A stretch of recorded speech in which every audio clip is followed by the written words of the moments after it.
আসসালামু আলাইকুম, কেমন আছেন সবাই? সো বিবিএমএ নিয়ে আমি বলছিলাম যে আমি পার্ট বাই পার্ট ভিডিওগুলো শেয়ার করব। সো আমি আমার নেক্সট ক্লাসে চলে আসছি। সো যাই হোক, বিবিএমের বেসিক কিছু বিষয় নিয়ে আমি আলোচনা করব।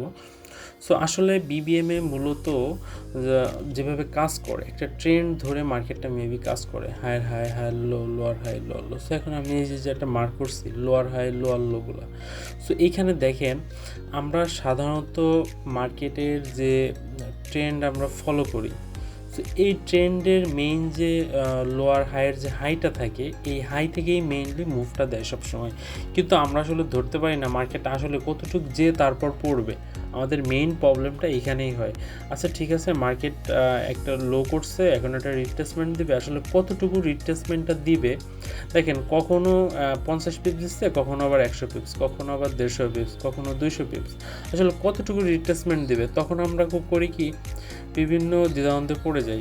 আমাদের ম্যানিপুলেট করে, এসএল হান্ট করে, বিভিন্ন লিকুইডিটি গ্রাফ করে, অনেক সমস্যা আমাদের সম্মুখীন হই আমরা এই ক্ষেত্রে, যার কারণে আমাদের লসটা হয়। তখন কোনো এক কারণে ব্যালেন্সটা জিরো হয়ে যায়, দেন আমাদের অরিজিনাল মুভটা পাই। দেখেন, এইখান থেকে মার্কেট অনেক উঠছে, ওঠার পরে মার্কেট হুট করে যখন একটা মুভমেন্ট দেয়, তখনই অধিকাংশ লোক প্রফিটটা নিয়ে বেরোছে। কিন্তু অরিজিনাল মুভটা এই যে দেখেন, এই সব জায়গায়, এই জায়গা হচ্ছে অরিজিনাল মুভ। মার্কেট 300-400 পিপস পড়ার পরেও অরিজিনাল মুভটা তারপরে দিতে পারে। সো আমরা যদি আমাদের অ্যানালাইসিস ঠিক থাকে, আমরা মার্কেটের যে কোনো লেভেল থেকে বিবিএমএ ইউজ করে আমরা এন্ট্রিগুলো ধরতে পারবো, যার জন্য বিবিএমএটা এত ইম্পর্টেন্ট। দেখেন, এই যে লোয়ার হাই যে লেভেলগুলো, এই লোয়ার হাই থেকেই অরিজিনাল মুভমেন্টটা শুরু হচ্ছে। সো আমাদের এই লেভেলটার কনফার্মেশন কখন দিবে? আসলে মার্কেটে একটা রিট্রেসমেন্ট করলেই যে এন্ট্রি নিতে হবে, বিষয়টা এমন না। এইখানে বিবিএমের বিভিন্ন ধরনের কনফার্মেশন আছে, সেই কনফার্মেশনগুলো যখন দিবে, তখন আমরা এন্ট্রিগুলো ধরতে পারবো। সো যার জন্য বিবিএমটা এত ইম্পর্টেন্ট, এবং আমি বিশেষ করে আমার কনফার্মেশনের জন্য আমি ফলো করি, এবং খুবই স্ট্রংলি ফলো করি সবসময়। বেসিক অ্যাডভান্স সকল বিষয় আমি ফলো করার ট্রাই করি। সো যাই হোক, সো এই যে দেখেন বিবিএমএ একটা এন্ট্রি, এইখান থেকে মার্কেটটা প্রায় 400 পিপস মুভ দেওয়ার পরে একটা রিট্রেসমেন্টের পরে যেও একটা এরকম সিগন্যাল আসতে পারে, এটা অকল্পনীয়। কিন্তু এটা আপনি আপনার স্ট্র্যাটেজিতে করবেন, আপনি সেল নিয়ে বসে থাকবেন, কিন্তু এইখান থেকেই দেখেন মার্কেটটা বাইরে যাচ্ছে।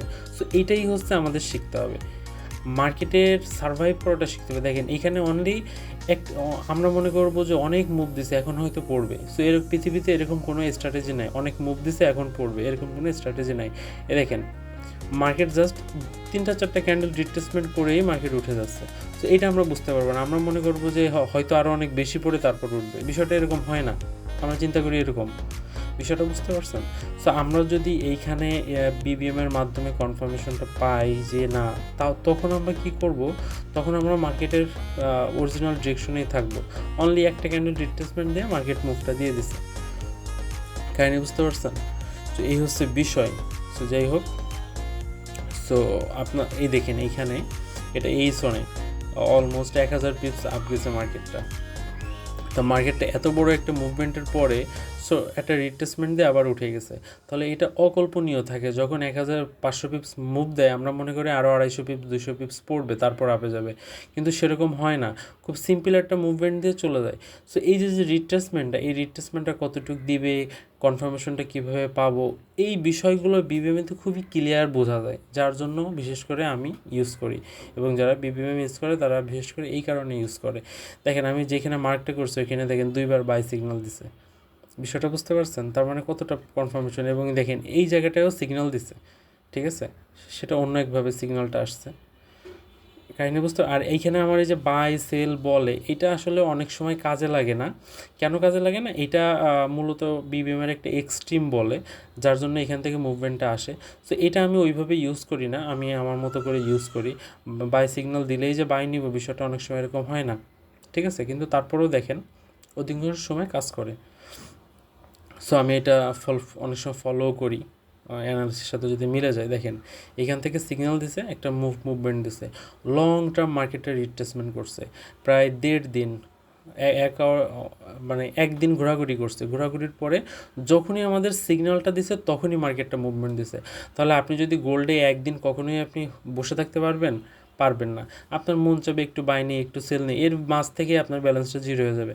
কিন্তু আপনি যদি বিবিএমের মাধ্যমে কনফার্মেশনটা নেন, তখন আপনার এই ধৈর্যটা তখন আপনি ধরতে পারবেন না। আপনি বলবেন যে এখনও তো সিগন্যাল আসে নাই, সিগন্যাল আসুক, ঠিক আছে? সো দেন আপনি একটা ডিসিশন নিতে পারবেন যে আপনার জন্য কোনটা ভালো হবে। এই হচ্ছে বিষয়। সো সমস্যা নাই, আমি ভিডিওগুলো পার্ট বাই পার্ট দেওয়ার ট্রাই করব। আর আপনারা যারা আমার ভিডিওগুলো দেখতেছেন বা যারা চ্যানেলটা সাবস্ক্রাইব করছেন, আপনাদের ফ্রেন্ড সার্কেলের গ্রুপে ভিডিওগুলো শেয়ার করার ট্রাই করবেন, কারণ যত বেশি সাপোর্ট পাবো আমি তত বেশি ভিডিও মেক করার ট্রাই করবো। কারণ আমি প্ল্যান করছি আমার ডায়েরিতে শত শত স্ট্র্যাটেজি নোট করা, কিন্তু আসলে এটা আপনাদের মাঝে পৌঁছায় দেওয়ার চিন্তা ভাবনা করতেছি। Thank you.